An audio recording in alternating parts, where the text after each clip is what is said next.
yukoje? Babangu ni bosi, ana magari, ana majumba. Hata yeye anataka kubadilisha. Wewe ni msarau babangu. Ashindwe. Yaani kwamba anaweza kunibadilisha vipi? Yaani mbona sijakuelewa.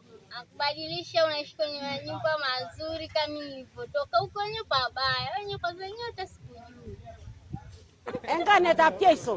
Kitu mtainga uko na hivyo. Kwanza nikwambie ukweli, wewe mimi unijui, nikuchane na sitaki kunijua. Unanielewa mama? Yaani mimi sitaki unijue. Unanielewa? Naongea niko serious na kukataa. Hapa sio kwako. Mimi sio baba wako na hakuna mamlaka yoyote. Unanielewa vizuri eh?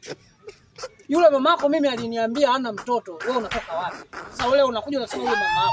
Wewe unatoka wapi? Yule mama wangu. Sio mama wako yule mimi hana mtoto. Ile ndio mimba ya kwanza. Sasa unavyoniambia mama wako leo unanichanganya.